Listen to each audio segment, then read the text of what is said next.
Developers have a need for speed to meet market demands, and application security needs to ensure that data and privacy constraints are met. Unfortunately, that can slow down delivery. So, is it even possible to deliver secure software quickly? Enter Secure Coding, brought to you by GuidePoint Security's Application Security Services.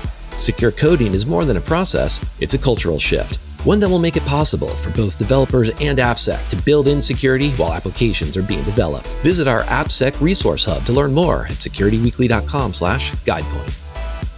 Welcome back to Application Security Weekly. We just talked with Merritt Bear about why security intention is not enough and security design work needs to be a collaboration with engineers as much as the security exceptions process needs to understand what engineers need. I'm your host, Mike Shima. I'm here with John Kinsella, and it's just about time for the news after this one announcement. InfoSec World 2023 is heading back to Orlando, Florida. Join the InfoSec community at Disney's Coronado Springs Resort, September 23rd through 28th. Experience world-class learning and networking through enlightening keynotes, informative panel discussions, interactive breakout sessions, hands-on workshops and summits, and more. As a Security Weekly community member, you can receive 20% off your InfoSec World 2023 tickets using code, it's a long code, ISW23-SecWeek20. Just go to securityweekly.com/InfoSec World 2023 and we'll help you out. And this is another, speaking of helping people out, John, we need to help people out with the news of the week. We actually have quite a few articles here. And we also had a distant voice of Akira joining us, just kind of recommending one of these articles as well. And I know you and Akira got to chat on an episode a couple weeks ago. So why don't you kick us off with talking about Zap? We did. And hi, Akira, if you're listening, we miss you. So yeah, she found this one. The TLDR is, as it says in the title, is Zap is joining SSP, which is the Linux Foundation-based security group, which folks are looking at it for different reasons. We've talked about it a few different times here over the last few weeks, months. In this case, it looks like two of the core individuals for Zap are actually going to be on payroll with SSP. So while they've been doing this stuff in the past, they're now going to get paid basically by Linux Foundation to work on this. So this post basically is, hey, we're moving. Big love and thanks for everything that OWASP has done for us, but we feel at this point we've gotten what we can out of the OWASP community, and we're moving over here to this other playground. So interesting. We've covered a few stories over this last year about the public letters to OWASP. Some folks thinking OWASP should change direction. OWASP decided not to change direction, and this is just one org, so we'll see what happens. But it was interesting to see a very well known not org but project move like this. Indeed, and we talked in the interview about maturity and mature programs bringing on security architecture processes. This perhaps is a maturing of. Zap has been around for a while, but maybe maturing of support is what I'm going for here. And like the Linux Foundation clearly has that history of investing in and supporting the projects. And I'll be curious as to watch how OWASP builds up community members, something like that, just what directions they take. And you did mention, we've covered this in the past. We covered a couple of open letters. One of them was from Mark Curphey, who's part of Crash Override Network. And you've got another article here also from Crash Override. So kind of related. I do love their name. So Crash Override is coming out with this open source project called Chalk.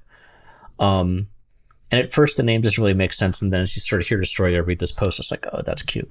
So the problem they're trying to solve here is if you think about, if you're in a medium to large size org and you've got this software, like you're looking at a Git repo. Is this being used in production? When's the last time it was deployed? Which version is deployed? So there's a lot of questions, right? And like there's hacks we go through as developers, at least I have in previous lives, of like, how can I dynamically put the version number into my Go build through doing a command line variable substitution so that when they look at the screen, they get to see the version number. And there's ways you do this, right? But it's always a bit of a hack, and everyone does it differently. And then the other side, we were talking about cloud. So imagine you are at a cloud-based company. And, you've got this service running on Lambda and it's compiled and, probably it came from it definitely came from one of your software teams. You think you know which software team it came from? I'm thinking now, like say you have like 500 developers, right? Who released this? And again, there's ways that people have come up with on Amazon. You can do like tags, right? Like owner tag or department tag or billing codes or different things like that. But all this is sort of, sorry, but nebulous. And really what they're trying to do is codify that and make it turn into a standard. So they're working on an open source project that will do things like it can actually stamp it can become part of your build process. So when you do a release, it can go ahead and stamp that into the code saying, hey, this release happened on this date, this time, this environment. And then vice versa, when you're building and releasing a binary, you can put into the artifacts of that build saying this came from this location, here's the owners, here's who you contact if there's a problem, here's the AppSec master for it, or what have you. So, and those are what they're calling chalk marks, right? Like, it's think about, I don't know, to me, what comes to mind is ET and a breadcrumb, but some way of actually like leaving a mark behind where you came from if you're walking down a sidewalk, maybe. So, my one gripe about it, it's an open source project, which is still closed source, and they're looking for people to email them or fill out a form to sign up and see it early.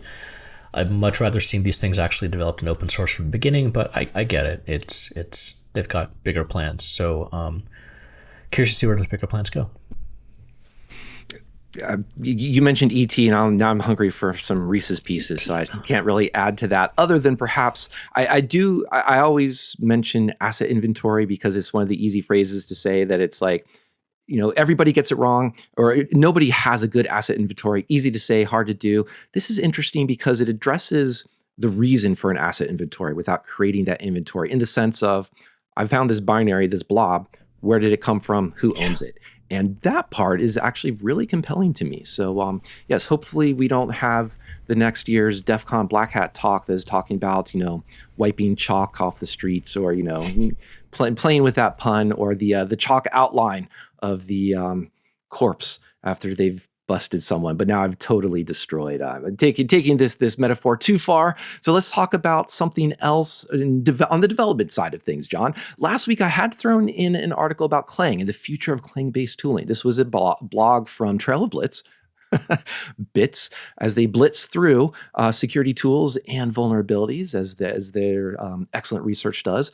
But it caught my eye because, yes, the Clang AST is a lie. Everything is a lie about what Clang and LLVM does. And they're right.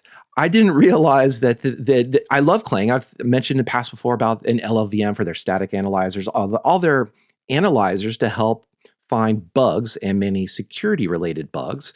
And I always assumed they did work off of the AST, which is one of the reasons that people like semgrep. You can build an AST, then run your regular expressions, run your grep over the AST, and that's much more powerful to understand what the primitives, the components of this language is, rather than, oops, I got a false positive because this was a to-do comment or something like that. But Clang apparently works on the CFG, so the control flow, rather than the AST when they do all of this analysis. And rather than going too deep into the weeds now, what the researcher is really saying is that I love Clang, I love LLVM, but it's not researcher friendly in terms of setting up hooks, setting up types of analysis I want to do to find weird, obscure, and meaningful types of flaws. So I thought that was really neat, and perhaps a really good reminder of turning tools to be security friendly, especially with LLVM and WebAssembly. Those are two great tastes that go great together. And we hope to see not only WebAssembly's secure by design help us within the AppSec world, but some tooling and analysis be able to find vulnerabilities that are surprising people. Yeah, I thought this was, I hope they turn this into a series. I think would be really interesting, because I think a lot of what we think about out there with these tools we use, we think we know what they are, we think we know how they work, right? But until you actually, and it takes a lot of effort, right, to actually dive underneath. This is a DARPA funded blog post in part, but it takes effort to actually dig through these things and figure out how does this thing work. And you mentioned too, there's a few others in there. libclang is a lie. Their compile commands.json is a lie. So it's like it sort of gives you a sense of like, and we've talked through before how some of this stuff works, but like someone originally designed something some way and they start coding and start implementing it. Either it's too much effort to go back and do it in a different way, or maybe they've got their own reasons. And as you were talking about there, Mike, what I was thinking is, well, okay, big deal. I can't compile my C, C++ and use a tool on it. I'll just go and use, someone else's compiler. And then I started thinking, especially when you said, WASM, it's like, as you go more and more, if you have more and more support and this becomes more and more of a standardized tool, people want to have that be part of their tool chains and have that plug into an ecosystem of security tools, not go in this one case, use something else. Or maybe there's a security flaw which will only manifest when it's compiled with Clang. So, it's really interesting to just stop and think about, and I know I say that a lot, but it's interesting to like read through this and go, what do you think of that thing doing and how it's actually doing and what it's doing? It's good to know probably for a more senior and principal, either security or developer type. So it's a pretty neat read.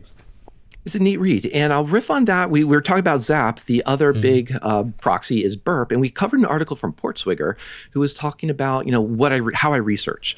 And one of the gists was become an expert in something, do a deep dive into how something works. And there's a parallel here in the sense of how does Clang actually work? Clang is a lie. I need to do a couple things to get the AST to do the analysis. That's much like I want to dive into HTTP3. I want to dive into a protocol to figure out how does the spec work and how is it written versus how are the implementations really work. And those can be really fruitful places to find some bug bounty areas. Now, other areas people could deep dive into are Web3 in the crypto space, because speaking of compilers and languages, there's some fun things that I'm being polite. And I'm just going to smile because I need you to take this off my hands and start writing. Why do you make it my fault? Jeez. You listed it. So this is interesting from a few different points of view. And I think I've probably covered, I'll say technology like this more than once over the last year. So lexon, lexon.org is it's a new programming language, relatively new, that's intended to be it's plain text.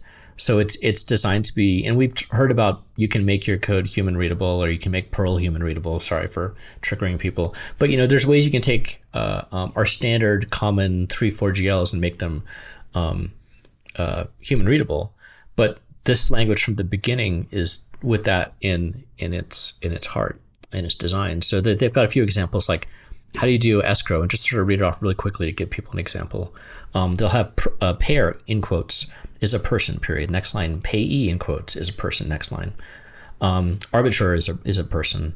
Then payment is an amount, fee is an amount. So that's the first 5 lines of this code.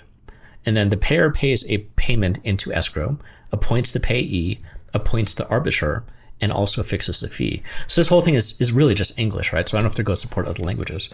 Human languages, go down a rat hole there. But yeah, so that's the intention of what they're doing. It's supposed to be very easily read, understandable. I think I could see space for, GPTs in the future. So you have a little more flexibility with how you write it versus having to have their exact syntax. But the reason I brought it up here is for 2 points. One, think about that now from a security point of view. If you've got something, really what they're doing is it's a very tightly typed and scoped language. Obviously, also there's a very fixed number of things it can do. That should improve the security of it. It is my first thought. So I'll leave it as a homework for our listeners. How can this actually be manipulated for bad, or for other than intended? How about that? And then the second point is when you hit this website. It is so much the difference between a crypto project versus like something like Clang or Trail of Bits, whereas that part of our larger technology world, they seem to really know how to focus on making something sexier, making something interesting, right? Like the splash screen, and this is like, I don't know where they got it. I'm now actually curious if this is.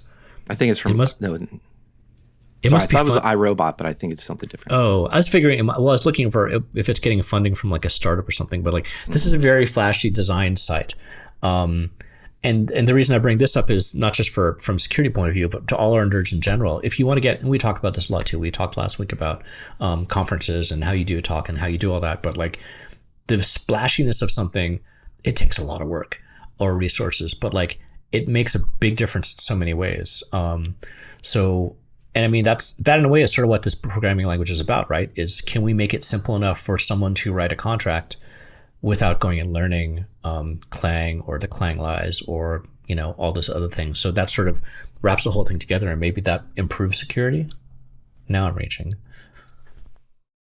Yeah, I think what I will add is two things. One, I would love to hear about the legal and lawyers' approach to this because of misplaced commas and the construction of clauses, because that's really where that's the whole reason we have courts and decisions and judges to resolve these disputes about what does this word mean, or what did this clause mean, or what these external events that these might be leading to. So I'm just going to leave that as my comment number one. Comment number two was a teaser for next week, as John was saying. How to generate curiosity, I will say, or you don't want to just have something that is all fluff and presentation, but there's nothing that is like meaty below it that you're talking about. And I don't think that's your point here, but how do you write something, present something that generates curiosity, gains attention so that someone reads through it, pays attention, and ideally understands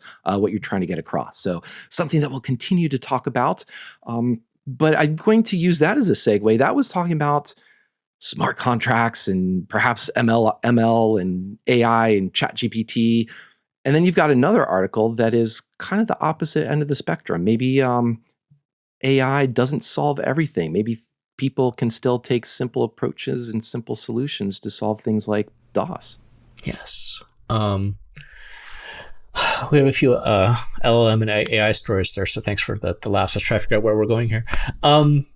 Yeah, this is so for folks who don't know, we think about two things. We think about national labs, and we think about, Lawrence Livermore, we think about Los Alamos, we think about Oak Ridge back on the East Coast in the US. And for those who don't know outside, these are large government-funded organizations specifically to do hard science and heavy science, right? So like Lawrence Livermore here over the week in California was announced to have replicated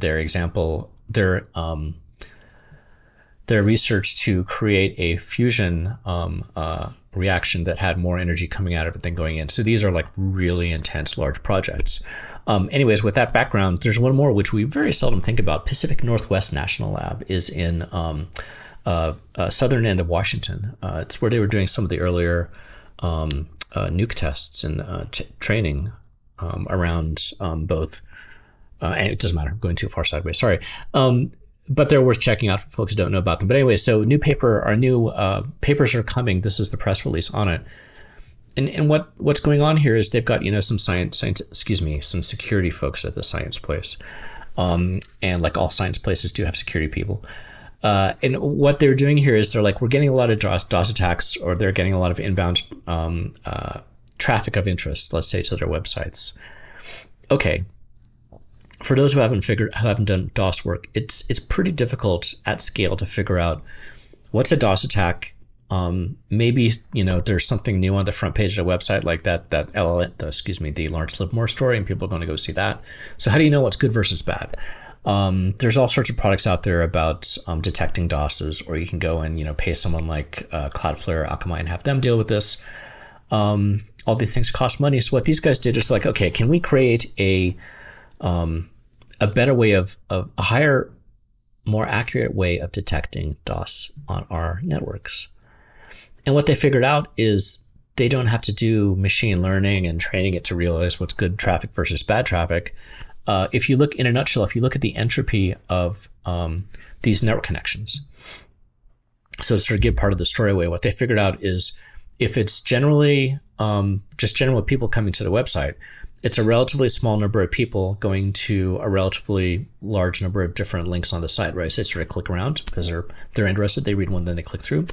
Versus with a DOS attack, the entropy of where they're going is usually just to a single page. But on the other side, the entropy of the number of users, quote unquote users, is really, really high, right? So this is the basis of their research. And then they figured out over time that they're able to get massively more accurate than using machine learning. So all that to say, we're getting a lot of stuff out of the GPTs and the LLMs and the MLs and all the acronyms, but maybe we can just look at math, which is what those things are. But let's look just purely at the math itself and some stats, and in some cases at least get better results. So I thought that was interesting. It is fun, and let's just look at the math. I love that phrase. Being a math geek myself, I'm going to use that as well to pull in the article on attacking LLMs now as well, John. Yes. And the website is called LLM-attack. But what was neat about this is it's not yet another list of prompt engineering or manual ways of just trying to bypass the guardrails, to use our phrase of the day, that are built into LLMs. What they've done is they've gone and looked at the model, looked at how these were trained.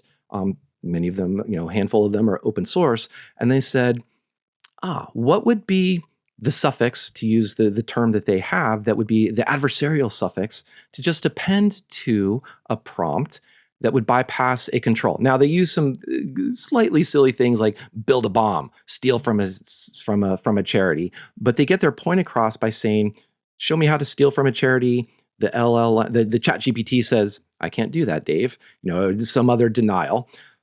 So you add their adversarial suffix, and what's neat is that it's this combination of syntax and words that's still human understandable, human readable, but is a way that it just nudges all those probability paths and to get the LLM to say, oh, this is what you asked for, I'll give you this, and based on basically probability to do a lot of hand waving. So that was really neat. I thought it was really clever research. And before I'll throw it over to you in 1 second, just as I say, one of their other points is that this is pretty fundamental. So they can automatically generate these bypasses now by targeting a model. So it's definitely a cat and mouse, and a pretty awesome way to break a lot of these ChatGPT types of approaches. Yeah, I don't have too much to add on this. I saw this as well. I thought it was interesting. But what was the most interesting part to me, which is, we've got a few articles here around testing also, and we talked about architecture and how you do some of these things in the last half. I don't think I would have, if I was assigned to test something like this and gone through, and the question comes back to, be accurate on this, if I was asked to test a GPT or an LLM or a chatbot, I don't know if one of my top 10 things would have been to do some of these character insertions that they did. Just from the point of view of, I look at these and they look a little bit like SQL injection-ish, a little bit, but they look like injection escapes. They're obviously some type of escape. But so it's interesting that they went down that path and found that without using a fuzzer. Again, we don't always need the tools. Humans are pretty good. But at the same time, on the other hand, I would have expected the backends to be catching this stuff and filtering it before it even handed it to the GPT. So I thought that was, again, okay, there's space there to play more, I think. Yes, and so we look forward to seeing a lot of cool research coming out in that area. And speaking of jailbreaks, I'm going to switch to a completely different type of technology, cars. And just last week, we were talking with Eve Mailer about identity in cars. And this week at Black Hat, some researchers are talking about two things. I'll read, so no big spoilers, because this is from their abstract. They were able to get an unpatchable AMD-based Tesla jailbreak, so they could basically run arbitrary software on the infotainment panel. What a word there. But the other thing that was really neat about our discussion with cars and identity is that they were able to abstract, quote, an otherwise vehicle-unique hardbound RSA key used to authenticate and authorize a car in Tesla's internal service network. So that's pretty interesting. And, I don't know what sort of attack scenarios and fun things they will do, whether they have ghost cars driving around, cars driving to different places, or just unlocking the seat warmers of your car so you don't have to, pay the subscription for silly things like that. So not too much more detail that we have at the moment, but I'm going to be paying attention to this Wednesday, August 9th. If you're in Vegas for Black Hat, go check out the presentation. A phrase just caught my attention, which sounds horrible and wonderful. We recommend using the Teensy 4.0 development board for the voltage glitching that is readily usable with our open source attack firmware. I'll go next sentence too. An SPI flash programmer is required, and Logic Analyzer can greatly help to debug the overall stack. I've got all these pieces. I can't imagine them hooking them up to my car. Um, yeah, that's the part. We talked about this with Eve. Is like, Yep. okay, do you go and buy the ECU off of eBay, or buy like maybe go out to the junkyard and find a trash car? But yeah, that's gonna be a fun talk when it comes out. That is, and yeah, that's an expensive lab to do some Yeah. hobby hacking on. So please do like and subscribe because we need more sponsors so we can afford that lab.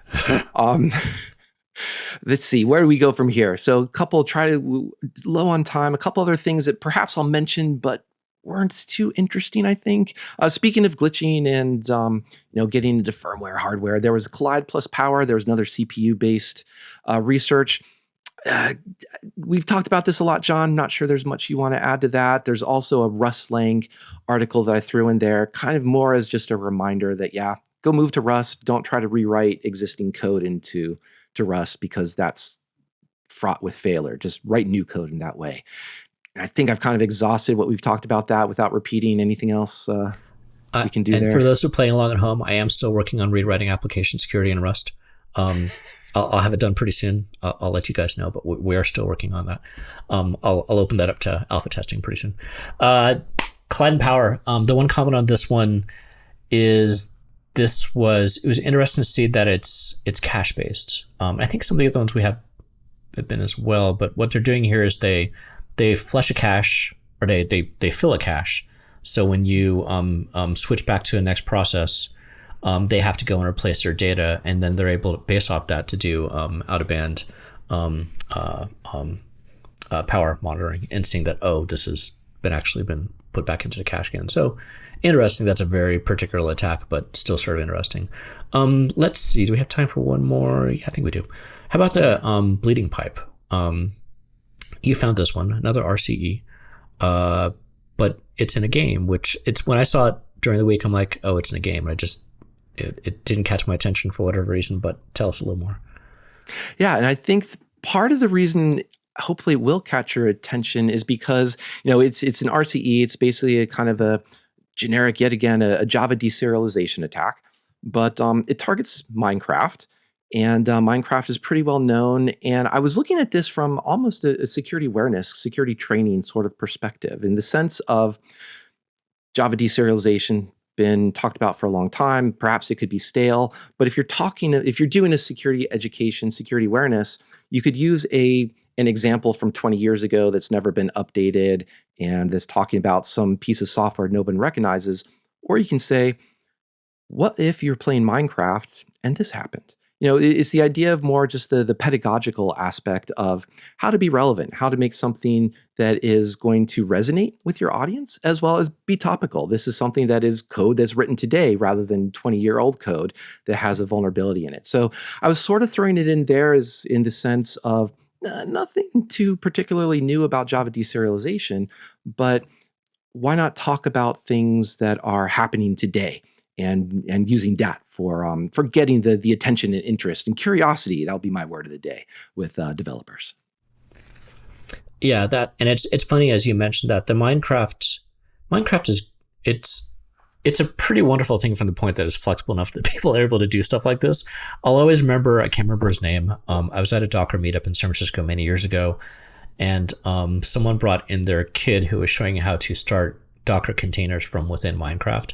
That's amazing. Yeah, it really was, and it stuck in my head like many years later. I'm sure that kid's probably in college right now and like a PhD. But yeah, it's always good to be able to get things hands on. I think we've thrown these in here a few times, so maybe we should talk about hands on and talk about either the CISAs. Yeah. There's like angels saying just when I pronounce it right. But CISA's strategic cybersecurity strategic plan, or that White House paper. I don't know if either one of those two you want to go out on. Yeah, I think maybe I'll mention the White House plan. It was I thought it was a nice follow up to the public speaking article from last week, because you can touch on aspects of internal training. How do you develop security awareness programs? Just in the sense of it wants to educate cybersecurity. But maybe let's go talk a bit more on, and leave it up to you. The CISA strategic plan has three broad things talking about address immediate threats, harden the terrain, drive security at scale, which altogether sound very reasonable. I think they're sort of saying patching, but they're not necessarily saying patch everything. They're not necessarily saying, it's not vulnerability driven. It's talking and shifting, I think, the conversation more to secure defaults, secure by design. And I might be reading a little too much into this or my own personal biases, but I do. It is really neat to see how this is framed. That's why I wanted to highlight it. Yeah, man, I thought I had better link for this. I'm looking for it. So I want to hit the White House one really quickly and try not to be jaded about it. I like so again, for folks outside the U.S., this National Cyber Workforce and Education Strategy. So they're really trying to say that we all know we need more people in InfoSec, AppSec, pick your sec, ArchSec. And the concept here is like from a top level national point of view, US national, how can we drive that? So, equip every American with foundational cyber skills, transform cyber education, expand and enhance America's cyber workforce. For those who don't know, usually when you see the word cyber, it's coming from a government organization. Strengthen and federal the cyber workforce. So they obviously care more about the federal jobs than the corporates, because it's the corporates usually pay pretty well and the feds not as good. So it's harder to get folks over there. But right, this isn't a short-term thing, right? It's a very long-term project because they want to go and actually bring people from, I believe, high schools and up. So more power to them. If I can help in any way, great, all that type of thing. At the same time, I think we all want to see what can we do sooner, better. So it's a good to read and think about how we can affect in our daily lives. I want to switch over to the other one, the Cybersecurity Strategic Plan. This is interesting to me from a few reasons. One, that it has those 3 points you mentioned. There's one of these links in here goes to actual strategy in more detail. And what I thought it was like 9 points is what I remember reading. Unfortunately, but anyways, this tree will sort of start at the high level. Why this is interesting to me, I can't remember if I mentioned on here or not. This is my last week not for ASW, I'm doing a online class through Harvard on strategy execution. So basically, from a senior manager point of view, how do anybody take the strategy that you have come up with for a company and then execute on those points? Like, how do you make sure things get done? It's actually really interesting. It's been a really interesting class. But then you start thinking about, well, what is strategy? There's strategy at there's a strategy at the government level we just talked about with the, how do we increase number of cyber employees? And then there's strategy at like a CISA level of like, okay, well, how do we come up with a strategic plan for security for the country? And then you go to, okay, well, what's strategy for a company? I want to, make people's lives better by having a better security tool. And then there's strategy for like, how do we actually execute? How do we actually drive the vision for the company? So it keeps going further down and down and down. And where it was interesting to me is thinking about this, like, what does strategy mean? Like, right, the Harvard class isn't thinking about security strategy. But the same point of view is like, okay, well, the same tools exist. And like the same tools are able to be used for, once you figure out that you want to focus on addressing immediate threats plus hardening terrain plus driving security at scale, then it comes down to, okay, well, how do we actually get there? How do we staff for that? How do we, how do we monitor that we're making progress against that? And then how do we make sure that we keep people on those, speaking of guardrails, how do we make sure that the way that we're working on improving that security is what we want, not someone comes up with, well, we're going to buy a tank. So it was interesting from that point of view to me, think about like, what strategy sounds like sort of a very managey type things, but it's sort of how, if in a mature org, man, I can't speak today, in a mature org, that's sort of how you come up with these strategies and say, this is where we're going, this is what we want to do, and then how do you execute upon those? So it's an interesting space to think about. If our listeners are curious about that, I'm happy to talk more about that, or happy to bring someone in. Or if you just want us to talk more about like, glitching Teslas, we can go down that path too. We can go down all the paths. We've got many articles to read, many guests to bring on, and many episodes to run throughout the rest of the year. So definitely, let us know. Let John know in particular what we could. There's a lot of different things that we'd love to hear more from him. And I think to sort of as I wrap up too, to kind of reinforce your point about strategy, I looked at both of these two articles, and in the show notes, I sort of riffed on them as they can use them as inspiration for just your own security awareness program, perhaps your security program if you're building it up early on. Because one of the things I'll just harp on is that in their harden the terrain, they're talking about understand how attacks really occur and how to stop them. And they're talking about like, how do we measure what was actually in place that stopped an intrusion or what could have been in place? And this is where I wish to see, so I'm putting on my wishing hat of, we're going to stop having to patch all the vulns. We're going to have to stop worrying so much about necessarily CVSS scores or EPSS scores. And we're going to see like known exploited vulns that come out of CISA, or we know that FIDO2 based authentication is more resistant. So emphasize those, invest in those. And I think those represent a strategy as much as they represent a wish of mine for what the future might hold.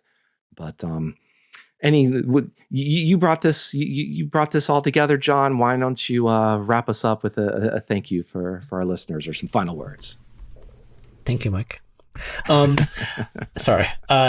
Yeah, no, there's a lot of stuff in this space, right? As you're talking about that, I was thinking, one of the interesting things for us as I'll say the nerds is we're always talking on the show about metrics and improving metrics and how do you find the metrics and that type of thing. It's still in our wheelhouse. We're used to thinking about that and being more stats based versus the business folks that are in that class that I'm taking. They don't, what's a monitoring system? They don't think about it. So we have a ton of, really strong tools. We just need to figure out how do we work with them in different ways besides just saying there's 5,000 vulnerabilities that need to be patched. But yeah, everyone, thanks for tuning in, like and subscribe. And Mike, carry us out. Well, thank you very much, John. Thank you, everybody, for listening. And do please subscribe. Like he said, hit that like button, check out the show notes. And speaking of detectives, check out Pulp Noir by Sunglasses Kid. We'll see you next time on Application Security Weekly.